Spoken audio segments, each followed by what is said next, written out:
السلام عليكم ورحمة الله وبركاته. صباح الخير، أسعد الله صباحكم بكل خير والبركة. د عربي زده کړې دویم درس ته ښه راغلاست. نو دویم درس پیلو. الحمد لله رب العالمين والصلاة والسلام على خير خلقه محمد وعلى آله وأصحابه أجمعين. ربي زدني علما، ربي اشرح لي صدري ويسر لي أمري واحلل عقدة من لساني يفقه قولي. سبحانك لا علم لنا إلا ما علمتنا إنك أنت العليم الحكيم. د درس یادولو لپاره د درس اول او آخر کې چې درود شریف ویل شي، نو دا درس ان شاء الله حتما بغیر د کوم شک نه دا درس یادېږي. او بل یو دعا همیشه کوي چې کله کوم درس شروع کوي، رب یسر ولا تعسر وتمم بالخير، دا دعا همیشه کوي. نو درس پیلو. په تیر درس کې موږ د هذا او هذه په واره کې معلومات ورکړو چې هذا چاته استعمالیږي او هذه دواړه نږدې شیانو ته استعمالیږي، یعنی په انګریزي کې ورته وایي دس. نو دا دواړه دس ته وایي، خو عربي کې یو مذکر ته راځي بل مؤنث ته. تاسو ته باید اوس دا یاد چې هذا مذکر ته راځي او هذه مؤنث ته. نو زه اوس تاسو ته دا مثال درکوم.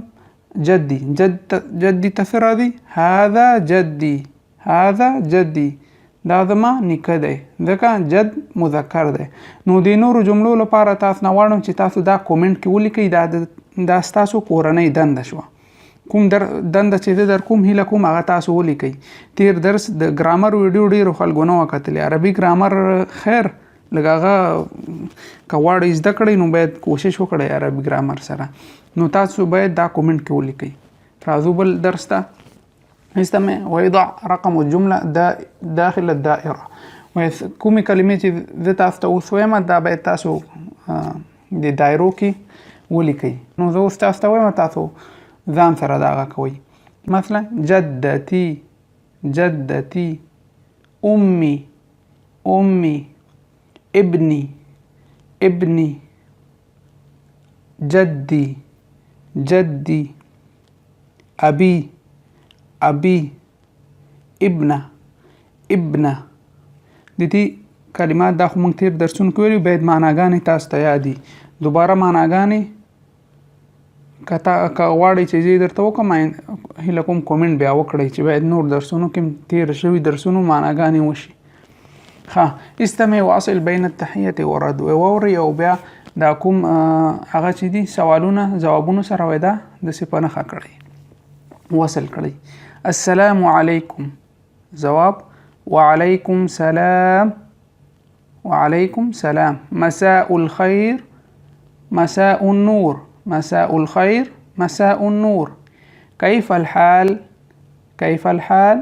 بخير والحمد لله، بخير والحمد لله. دا سوالونه شول، دا جواب. اقرأ وألاحظ. دویم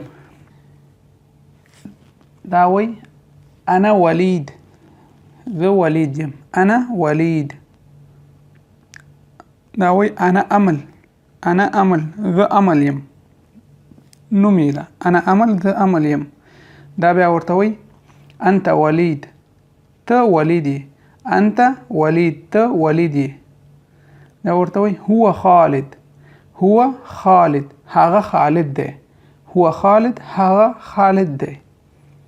نحن أسرة سعيدة، منغا خوشحالة کورنۍ یو.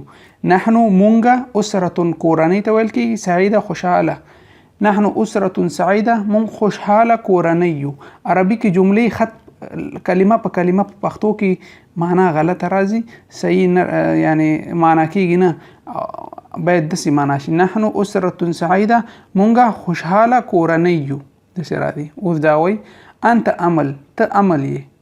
انت وی وبخي انت امل، ته املي، انت ذکا مؤنثه ده. هي فاطمه، هي فاطمه، هغه فاطمه ده. هي دریم شخص ته ویل کیږي، هي هو هغه دریم شخص ته راځي. هي فاطمه، هغه فاطمه ده. نو دی درس کې مونږه ضمائر استعمال کړل چې انت، هو، هي. نو دا روان دویمه ویډیو د قواعد او یا ګرامر کې موږ ان شاء الله دا تاسو ته وایو. یو شی زما له یاده وته ولول چې دا درسونه کوم زه درته درکومه، دا تاسو کتاب سره فرق کوي. نو هلته دا پاڼه ګورئ، زه اوس 23مه پاڼه کې یم، تاسو خپل کتاب کې 23مه پاڼه کې دا درس دی. اوس دې کې هماغه کلمې دي چې کومې تیر درسونو کې ویل شوي دي. استمع و اشارک واورئ او دې کې اشتراک وکړئ. رجل رجل سړی، رجل سړی. امرأة ښځه، امرأة ښځه. ولد هلک، ولد هلک. بنت جلی، بنت جلی. دې استمع و اعيد مفرد او جمع. دې کلمو کې یو مفرد دی بل جمع ده چې د دې کلمې او د دې کلمې مفرد چې ده او جمع چې ده. لکه موږ وایو پښتو کې سړی بیا جمع سړی، هلک هلکان. دغسې مفرد رجل سړی، رجل سړی. جمع چې ده رجال، رجل رجال. امرأة نساء، امرأة مفرد جمع نساء. ولد أولاد، ولد أولاد. بنت بنات، بنت بنات. که غواړئ دا جمله کې استعمال کړئ نو زه تاسو نه غواړم چې دې ته هم یو جمله تاسو په کومنټ کې ولیکئ. مثلا رجل ته چې جوړه کړو، هو رجل سعید، هغه یو خوشحاله سړی دی. هو رجل کبیر، هغه غټ سړی دی. امرأة هي امرأة صالحة، هغه نیکه ښځه ده. هي امرأة صالحة. ولد هو ولد صغير، هو ولد صغير، هغه وړوکی ماشوم دی. بنت هي بنت ذکیة، هي بنت ذکیة، هغه تکړه نجلۍ ده. نو دا جملې شوې. تاسو نه غواړم چې دې کلمو ته تاسو جملې جوړ کړئ په کومنټ کې.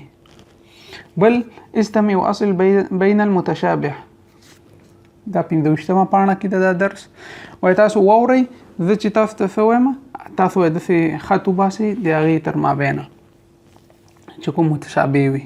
ګوره اب دلته دی، اب. جده، جده چیرته دی؟ دا ده جده، جده. ام چیرته دی؟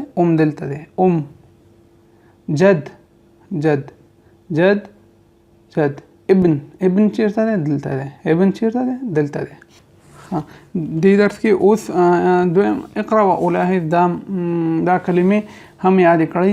طویل اوږد، طویل اوږد. قصیر لنډ، لنډی، لنډی سړی چې موږ ورته قصیر لنډ. سمینه پهلوانه، سمینه پهلوانه، موږ غوټه وایو، غوټه پهلوانه. نحیفه نری، نحیفه نری. کبیر غټ، کبیر غټ. صغیر وړوکی، صغیر وړوکی. نو دا کلمې وي. طویل ته موږ جمله ویل شو. احمد ولد طویل، احمد یو اوږد هلک دی. احمد ولد طویل، احمد اوږد هلک دی. قصیر علی شاب قصیر، علی لنډ ځوان دی. علی ولد قصیر او شاب قصیر دواړه یو شی دي. شاب ځوان ته وي، ولد هلک ته وي. سمینه فاطمه، سمینه فاطمه، سمینه فاطمه غوټه ده. لیلا تحب ان تكون نحیفه، لیلا غواړي چې همدغسې نری واوسي. کبیر احمد رجل کبیر، احمد رجل کبیر، احمد غټ سړی دی، احمد غټ سړی دی.